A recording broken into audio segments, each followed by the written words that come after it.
Em algum lugar em um campo de batalha no século IX, Inglaterra do século XIX, nos momentos que antecedem a linha Viking lançou-se em investida um grupo de homens se destacava dos demais, sem armadura espumando pela boca olhos, fixada em nada. Os livros didáticos dirão que eles eram berserkers, os guerreiros furiosos da mitologia nórdica, diz a lenda que não sente dor nem nada. Medo, e foi isso que os colocou nessa situação. O Estado era um cogumelo, o cogumelo vermelho e branco do folclore. Durante 2 séculos essa foi a resposta. Uma Dragom Trance, um culto de guerreiros desaparecido perdido para história. Em seguida, o DNA antigo foi extraído de seus ossos e toxicologia moderna reabriu o caso. Quase todas as partes da história do livro didático desmoronou. O medicamento não era o que nos disseram. Os homens não eram quem nos disseram que eram, e, mais perturbador do que isso, eles nunca desapareceu completamente. Seus genes ainda estão presentes na era moderna. Noruega, para entender quais são as evidências, para reverter a situação, primeiro você precisa entender o que as evidências estavam refutando, e isso significa voltar à fonte. O próprio material, o corpo do medieval, literatura em que o Berserker primeiro aparece como uma figura reconhecível. As antigas sagas nórdicas compostas na Islândia, e a Noruega entre os dias 12 e 14 séculos, mas baseando-se na tradição oral. Tradições que remontavam a séculos atrás. Descrever esses homens em uma linguagem que seja notavelmente consistente em diferentes casos. Textos escritos por autores diferentes em gerações separadas. A saga dos Ynglingas compilada por o historiador islandês Snorri Sturluson do início do século XIII descreve guerreiros que foram para a batalha sem armadura que eram tão fortes quanto ursos ou turos selvagens que matavam homens com um único golpe e a quem nem fogo nem ferro poderia causar danos. A saga de Egil, uma das mais detalhadas, relatos sobreviventes, descreve o avô de seu protagonista como um homem que se transformava em um berserker à noite e não podia ser abordado por seus próprios amigos. Domestico. O Hrafnsmal, uma escáldica do século IX, poema composto em homenagem ao rei Harald. Fairhair de Noruega lista berserkers entre os guerreiros de elite do rei e descreve-os mordendo as bordas de seus escudos antes do combate e uivos como animais à medida que avançavam. A própria palavra tem sido alvo de debate por séculos. Berserker em nórdico antigo é um composto e o segundo elemento é inequívoco. Serker significa camisa ou casaco. O primeiro elemento urso tem 2 leituras concorrentes. Pode significar urso, identificando o guerreiro como aquele que usava uma pele de urso. Vestimenta ou pode significar nu, identificando o guerreiro como aquele que lutou completamente sem camisa. Ambas as interpretações têm defensores. A saga, o registro corrobora ambas as afirmações, descrevendo algumas berserkers em peles de animais e outros sem camisa em desafio ao frio. O que a palavra não descreve é uma categoria casual. O Berserker era um tipo específico de guerreiro com uma função específica e a função era compreendida em todo o mundo viking. O lugar deles na sociedade nórdica era contraditórios. Eles eram, por um lado, guerreiros de elite destacados como pessoal, guardas de reis e tropas de choque de grandes ataques. O Hrafnsmal os coloca no interior, círculo familiar de Harald Cabelo Bello. A saga de Egil os descreve como homens cujo os serviços eram solicitados por governantes de todo o país. Escandinávia. Eles eram, por outro lado, temidos e evitados. Os mesmos textos que elogiavam seu valor no campo de batalha os descreve como perigoso morar perto, propenso a atacar vizinhos em acessos de fúria, e frequentemente mortos pelos seus próprios comunidades antes de sua utilidade na guerra. Tinha terminado. Vários episódios da saga registram records, berserkers sendo caçados e executados em tempos de paz por cidadãos comuns, agricultores agindo em legítima defesa. A cronologia e a geografia de a implantação também foi específica. O fenômeno Berserker está concentrado no período que vai aproximadamente do dia 8 ao longo dos séculos XI, com seus documentação mais densa na Noruega e Suécia e seus registros de batalha, estendendo-se por toda a Viking, diáspora das Ilhas Britânicas para frente aos sistemas fluviais orientais de o que hoje é a Rússia. Após a cristianização de Escandinávia nos séculos XI e XII, séculos a figura essencialmente desaparece dos registros. Códigos de leis islandeses desse período proibiram explicitamente essa prática. Qualquer que fosse a instituição que tivesse produzido o Berserker foi desmontado em poucas gerações e a figura passou de guerreiro ativo que se torna lenda, isto é, onde o enigma central do Berserker viveu a maior parte do tempo, de 1000 anos. As descrições da saga são muito consistentes, em textos separados e também fisiologicamente específico por ser puro. Invenção literária, o tremor, o espuma, a aparente imunidade, a feridas, o colapso e prolongado, exaustão que se seguiu ao combate. Esses não são os enfeites de poetas. Eles descrevem um estado físico que algo estava induzindo em uma categoria específica de homens sob demanda. Antes da batalha, estava acontecendo algo relacionado à farmacologia. O estado tinha um nome. Os homens que entraram retornaram como pessoas diferentes ou não retornaram em todos durante 1000 anos. A questão era o que havia desencadeado isso. A resposta que se consolidou nos livros didáticos, ao longo dos séculos XIX e XX, veio de uma fonte improvável. Em 1784, um teólogo sueco e naturalista, o historiador Samuel Odman, publicou um breve artigo propondo que a fúria berserker foi o resultado de consumindo Amanita muscaria, a mosca, cogumelo agaricus, o icônico cogumelo de chapéu vermelho, cogumelo manchado de branco que cresce através das florestas boreais do hemisfério norte. Odman não era farmacologista. Ele nunca havia testado o cogumelo em um sujeito humano. Ele nunca havia examinado restos esqueléticos da era Viking ou analisados qualquer resíduo químico de um nórdico sítio arqueológico. O que ele tinha era um argumento literário e uma comparação. Seu raciocínio seguia duas linhas. Primeiro, houve uma questão geográfica e cultural. Odman apontou para o uso documentado de Amanita muscaria entre os indígenas, povos da Sibéria, onde xamãs do tradições Koryak Chukchi e Sami consumiu o cogumelo para um transe ritualístico e estados visionários. Ele traçou uma linha no mapa a partir do povos urálicos da Sibéria aos nórdicos, povos da Escandinávia. Argumentou que a distância cultural entre eles era menor do que isso. Apareceu e propôs que o conhecimento de os efeitos do cogumelo poderiam ter viajou para o oeste em direção ao mundo viking, ao longo do mesmo comércio e migração, rotas que ligavam as duas regiões. A segunda linha era farmacológica no sentido mais amplo. Odman havia lido relatos sobre a Sibéria. Amanita usa para descrever a dissociação, percepção distorcida reduzida, sensibilidade à dor e agitação. Ele comparou esses dados com o registro da saga de comportamento berserker e concluiu o ajuste foi suficientemente preciso para ser publicado. A teoria era elegante. Ela explicava o raiva, e isso explicava a espuma na boca. Explicou a aparente imunidade a ferimentos. A imagem conectava a tradição guerreira nórdica a um contexto xamânico eurasiático mais amplo, o que agradava a comparação com o período. E era fácil de lembrar. Um cogumelo vermelho e branco com uma assinatura visual dramática, um culto guerreiro, uma transformação em fúria. A imagem tinha força narrativa. Durante 2 séculos, essa se tornou a resposta aceita. A hipótese de Odman apareceu em enciclopédias, em livros de história popular, em estudos acadêmicos sobre a cultura nórdica, em livros didáticos, em documentários de televisão e, eventualmente, nas imagens da literatura fantástica e dos videogames que se baseavam em material viking. Toda a representação moderna de um guerreiro furioso que come cogumelos, toda a ilustração de um berserker com um cogumelo Amanita muscaria na mão, remonta a um único teólogo sueco do século XVIII que raciocinou por analogia a partir de uma cultura localizada a 3.200 quilômetros a leste da Noruega e nunca testou sua própria afirmação. A teoria sobreviveu porque nada melhor a substituiu. Ao longo do século XIX e na maior parte do século XX não existiam ferramentas para testar afirmações farmacológicas sobre populações históricas. Não havia análise de resíduos químicos em cerâmicas da era Viking. Não havia toxicologia forense sistemática em restos mortais. Não havia arqueobotânica capaz de identificar material vegetal em contextos funerários com um nível de detalhe que posteriormente se tornaria rotina.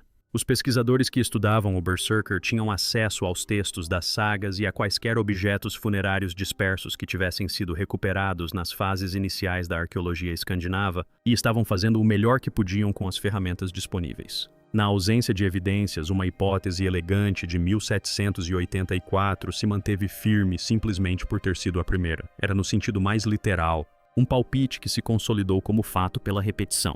O peso acumulado de 2 séculos de citações conferiu à teoria dos cogumelos a aparência de conhecimento estabelecido. No final do século XX, era difícil encontrar um relato popular sobre os vikings que não mencionasse a Amanita muscaria como o motor químico do fenômeno berserker. A hipótese havia se enraizado tanto na memória cultural da era viking que questioná-la era como questionar os próprios vikings. O problema era que quase todas as suas partes haviam sido construídas antes que alguém pudesse realmente entender a química dos compostos. E quando a química finalmente chegou à versão dos livros didáticos, não resistiu ao contato com ela. A toxicologia moderna começou a desmantelar a teoria dos cogumelos no final do século XX e início do século XXI, e o fez ao formular uma pergunta que Odman jamais havia feito. O que a Amanita muscaria realmente faz ao corpo humano? A resposta, quando os pesquisadores compilaram a literatura clínica sobre ingestão acidental e deliberada ao longo de 2 séculos de relatos de casos médicos, não coincidiu em nada com o relato histórico. Os compostos ativos do cogumelo Amanita muscaria são o muscimol e o ácido ibotênico. Ambos são potentes neurotoxinas que atuam no sistema nervoso central, e o conjunto de efeitos que produzem está bem documentado. Os sintomas predominantes são sedação, náuseas, vômitos, sudorese profusa, ataxia, perda da coordenação muscular, confusão, fala arrastada e em doses significativas inconsciência. O cogumelo é um depressor, não é um estimulante. Um homem que tivesse ingerido Amanita muscaria em quantidade suficiente para alterar seu estado mental teria mais probabilidade de vomitar e adormecer do que de atacar uma muralha fortificada na vanguarda de um exército viking. A comparação com o xamanismo siberiano, que havia fundamentado a teoria de Odman por 2 séculos, também se mostrou falha após uma análise mais detalhada. Quando os pesquisadores examinaram o registro etnográfico do uso de Amanita entre os Koryakos, Chukchi e os Sami, encontraram uma tradição de transe visionário, de interpretação de sonhos e de comunicação com espíritos. Não encontraram, porém, uma tradição de aprimoramento para o combate. Os xamãs siberianos que consumiam o cogumelo faziam-no em silêncio, muitas vezes deitados numa iurta ou tenda, enquanto assistentes vigiavam os seus corpos durante horas. Depois, não pegavam em machados e partiam para a batalha. A função cultural do cogumelo era o oposto do que a hipótese do Berserker exigia. O problema farmacológico tornou-se impossível de ignorar. O relato da saga descreve guerreiros que demonstraram uma capacidade física dramaticamente superior, que lutaram apesar de ferimentos que teriam impedido um homem comum, que mantiveram um desempenho de combate coordenado durante toda a duração do confronto, e que desmaiaram somente após o término da batalha. A Amanita muscaria não produz esse perfil. Ela produz algo mais próximo do seu inverso. No início da década de 2010, os pesquisadores estavam ativamente procurando outras alternativas. A principal alternativa que surgiu desse trabalho foi a Hyoscyamus niger, a planta conhecida em inglês como meimendro negro. A meimendro cresce selvagem em toda a Europa do Norte, incluindo a Escandinávia. Era conhecida pelos herbalistas da Era Nórdica. Seus compostos ativos, a riociamina e a escopolamina, são alcaloides tropânicos, a mesma família química que produz os efeitos da beladona e da datura, e atuam no corpo de uma maneira fundamentalmente diferente das toxinas muscarínicas do cogumelo Amanita muscaria. O perfil clínico da intoxicação por meimendro está documentado em casos toxicológicos modernos, e a correspondência com os relatos históricos é quase exata. O meimendro produz agitação severa em vez de sedação. Produz alucinações vívidas, frequentemente com conteúdo violento ou paranoico. Produz dissociação dramática da dor, que é um dos seus efeitos mais consistentes relatados em casos de envenenamento. Produz taquicardia, aumento drástico da frequência cardíaca e a pele avermelhada e quente que a acompanha. Isso produz um sintoma característico que aparece repetidamente nas descrições do comportamento berserker nas sagas, que é a formação de espuma na boca, causada pela supressão do reflexo normal de deglutição do corpo. E produz na fase de recuperação uma exaustão profunda e prolongada que pode durar dias, correspondendo exatamente ao colapso pós-batalha descrito na saga de Egil e em outras obras. O ajuste não foi aproximado, foi item por item. Enquanto a Amanita produzia sedação, o meimendro produzia agitação. Enquanto a Amanita produzia náuseas e imobilidade, o meimendro produzia atividade violenta e imunidade à dor. Enquanto a Amanita não apresentou nenhuma tradição de combate documentada em nenhum lugar do mundo, o meimendro produziu exatamente o perfil de sintomas que os guerreiros nórdicos apresentavam há 1000 anos. O meimendro se encaixava, os cogumelos não. A pergunta que se seguiu foi óbvia. Se a planta correta tivesse sido identificada, haveria alguma evidência física de que os vikings realmente a haviam usado. As evidências vieram do solo. Em 1977, arqueólogos dinamarqueses que escavavam um cemitério da era viking em Firecat, uma fortaleza circular construída durante o reinado do rei Harald Bluetooth, no final do século X, descobriram um túmulo que não correspondia aos demais ao redor. A sepultura pertencia a uma mulher datada de aproximadamente 980 d.C., e os objetos enterrados com ela a indicavam como uma pessoa de status incomum. Ela havia sido sepultada em uma carroça, um tratamento reservado para os indivíduos de mais alta posição. Ela usava anéis de prata nos dedos dos pés, um ornamento desconhecido em outros registros escandinavos. Ela foi enterrada com uma tigela de bronze da Ásia Central, uma varinha de metal do tipo associado na literatura das sagas, a especialistas em rituais e um conjunto de objetos que os arqueólogos inicialmente não conseguiram interpretar. Entre eles havia uma pequena bolsa de couro. Dentro da bolsa havia várias centenas de sementes. Quando as sementes foram enviadas para identificação, constatou-se que eram Hyoscyamus niger, meimendro negro.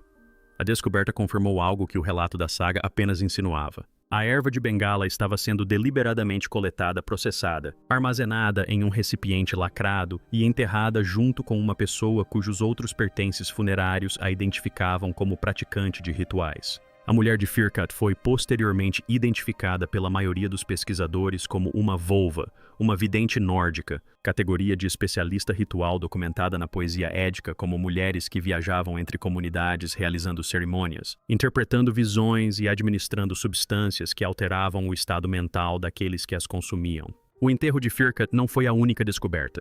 Escavações subsequentes por toda a Escandinávia revelaram sementes de meimendro em contextos associados a enterros de guerreiros, depósitos rituais e túmulos de alto status que datam da era Viking. A planta era cultivada, colhida e preservada na sociedade nórdica, e os contextos em que aparece no registro arqueológico são consistentemente rituais e não domésticos. Não se tratava de uma erva culinária. Era uma substância controlada manuseada por especialistas designados para fins específicos. O caso forense se fortaleceu ainda mais quando os pesquisadores compararam os sintomas documentados de intoxicação por meimendro com o conjunto específico de comportamentos registrados na literatura sobre o assunto. A correspondência se manteve em todas as categorias. O tremor descrito nas sagas antes do combate é consistente com a fase inicial de agitação do envenenamento por alcaloides tropânicos. A formação de espuma na boca mencionada repetidamente nas descrições de indivíduos em estado de fúria é consistente com a supressão do reflexo de deglutição causada pela escopolamina. A aparente imunidade a ferimentos durante a batalha é consistente com a analgesia dissociativa que a meimendro produz em doses significativas. O colapso após o combate e o prolongado período de recuperação de vários dias durante o qual o guerreiro era incapaz de funcionar correspondem quase exatamente à fase de exaustão documentada da recuperação de alcaloides tropânicos. A saga de Egil descreve um berserker chamado Liot, entrando em um estado no qual uivava e mordia seu escudo, ficando incapacitado por dias depois. A literatura clínica sobre a recuperação após o uso de meimendro descreve exatamente esse perfil. O contexto ritual implícito na descoberta de Firkat também se encaixa no relato das sagas de uma forma que a teoria dos cogumelos nunca conseguiu. O berserker na literatura das sagas não é um homem que come algo por iniciativa própria na manhã anterior a uma batalha. Ele faz parte de um grupo organizado oriundo de linhagens específicas, ligado a reis específicos, empregado em formações específicas e submetido a rituais de iniciação que os textos descrevem, mas raramente explicam em detalhes. A administração de uma planta controlada e perigosa por especialistas rituais treinados se encaixa nesse quadro. Um homem que come um cogumelo que ele mesmo colheu, não. A droga, em outras palavras, não foi uma escolha pessoal, foi uma ferramenta de um sistema. A erva de São João foi administrada, a dose foi controlada, a recuperação foi acompanhada, e o guerreiro que emergiu dessa experiência não agiu sozinho. Ele era o produto de uma instituição que cultivara uma planta, treinara um especialista, preparara um ritual e produzira sob demanda um homem capaz de fazer o que os homens comuns não conseguiam. A questão farmacológica havia sido respondida. Os próprios homens permaneceram. Durante a maior parte da Era Moderna, os berserkers foram tratados em publicações populares e acadêmicas como uma categoria à parte da sociedade nórdica comum. E um tema recorrente nos estudos do século XIX e início do século XX foi a sugestão de que eles representavam uma linhagem étnica ou tribal distinta, uma população separada, talvez descendente de um substrato mais antigo de habitantes do norte da Europa, talvez importados de outros lugares na rede comercial, Viking, mas em qualquer caso biologicamente distinguíveis dos agricultores e pescadores que constituíam a maior parte da população escandinava. O berserker desta interpretação não era apenas culturalmente diferente, ele era geneticamente outro. Esta era uma teoria construída como a hipótese dos cogumelos de Odman, na ausência das evidências necessárias para testá-la. E tal como a hipótese dos cogumelos não resistiu à chegada dessas evidências.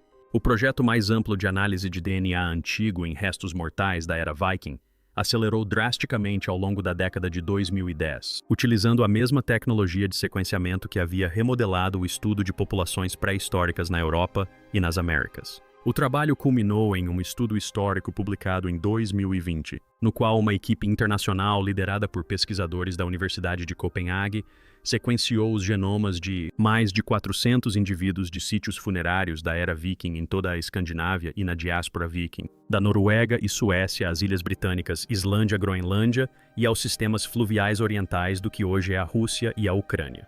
O estudo derrubou várias suposições antigas sobre a identidade genética nórdica. Os Vikings não eram como frequentemente se supunha uma população escandinava homogênea. O registro genético mostrou um fluxo gênico significativo para a Escandinávia proveniente do sul da Europa, das Ilhas Britânicas e das estepes asiáticas durante a Era Viking, produzindo uma sociedade heterogênea na qual indivíduos de ascendências muito diferentes viviam, lutavam e eram enterrados lado a lado. Dentro desse contexto mais amplo, os pesquisadores puderam examinar sepulturas específicas de guerreiros de alto status com uma resolução maior do que jamais havia sido possível. Os restos mortais identificados por meio de objetos funerários, posição do sepultamento e padrões de trauma esquelético como pertencentes a guerreiros de elite, incluindo vários sepultamentos interpretados como berserkers ou membros de grupos guerreiros comparáveis, não apresentaram a assinatura genética prevista pelas teorias mais antigas. Não se tratavam de casos isolados. Eles não estavam concentrados em nenhum grupo ancestral em comum. Eles não apresentavam marcadores que indicassem descendência de uma população separada. Eles se encaixavam perfeitamente na distribuição genética principal da Noruega e da Suécia da Era Viking, indistinguíveis em termos de ancestralidade dos agricultores, pescadores e artesãos enterrados em túmulos próximos. A implicação era clara: o Berserker não era um caso atípico genético. Ele não era um estrangeiro nem descendente de uma tribo extinta. Era um homem da região da mesma população que trabalhava nos fiordes e cultivava os vales do interior. E o que o diferenciava de seus vizinhos não era sua linhagem, mas a instituição que o havia reivindicado. A capacidade para o bando Berserker não estava nos genes. Estava no sistema que o selecionava, o treinava, administrava a erva de São João e o enviava sob comando. Essa descoberta inverteu a questão que ocupava os pesquisadores há mais de um século. O interessante sobre o Berserker não era mais de quem ele descendia. O interessante era o que lhe haviam feito. A transformação descrita na saga, a fúria, a espuma na boca, a imunidade à dor, o colapso pós-batalha, não era a expressão de uma característica herdada. Era o resultado de um processo farmacológico e ritualístico que transformava homens noruegueses comuns em um tipo específico de arma. Nessa interpretação, o Berserker não era uma criatura, era um produto. E a linha de produção passava por especialistas como a mulher gato de fogo que cultivava a planta, preparava a dose e a administrava a homens cujos ancestrais cultivavam os mesmos vales há gerações. Quando a instituição acabou, a linha de produção acabou com ela. Mas os próprios homens e seu material genético não desapareceram. Eles foram para algum lugar. O DNA agora podia mostrar para onde.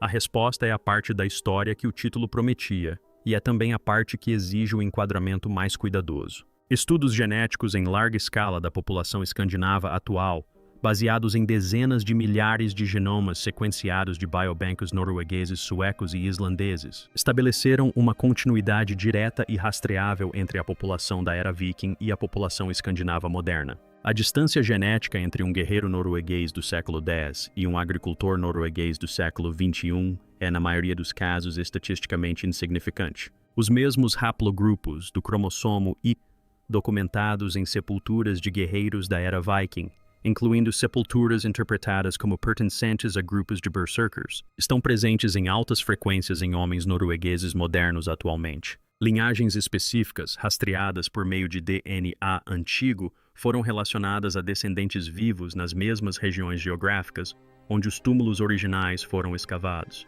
Os berserkers, como indivíduos genéticos, não desapareceram com a cristianização da Escandinávia no século XI.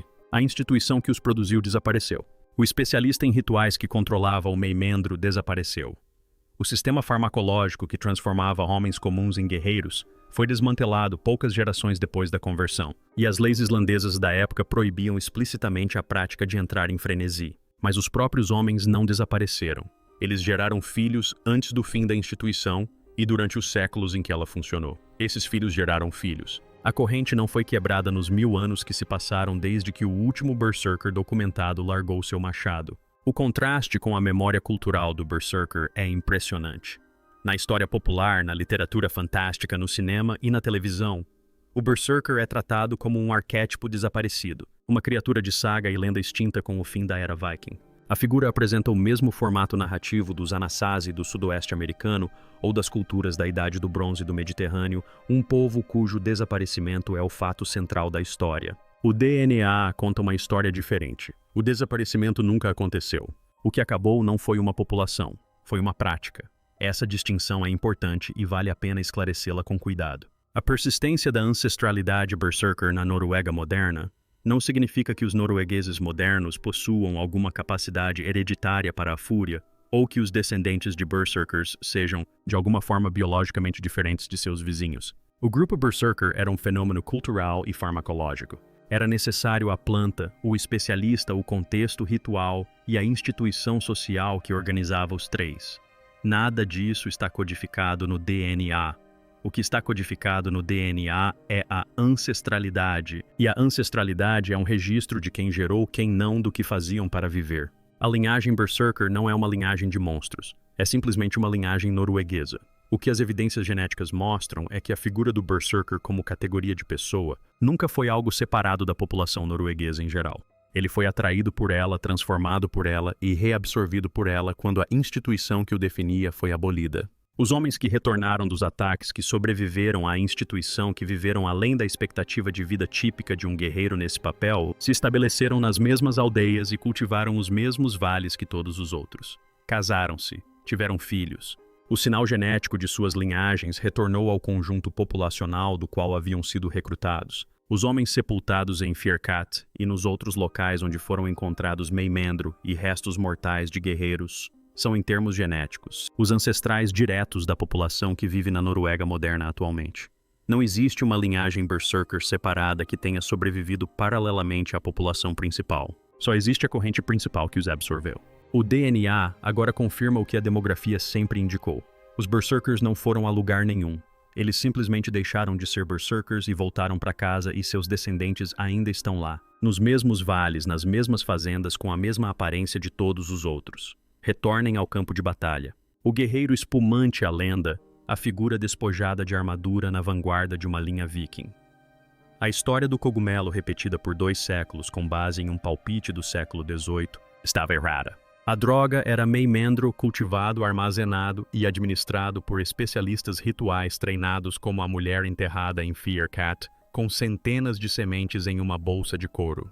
Os berserkers em si não eram um povo separado, nem uma elite estrangeira, nem uma tribo extinta. Eram homens noruegueses comuns transformados por uma instituição que já não existe, cujos descendentes vivem nos mesmos vales de onde seus ancestrais saqueavam. A verdadeira surpresa da história dos berserkers não é a droga.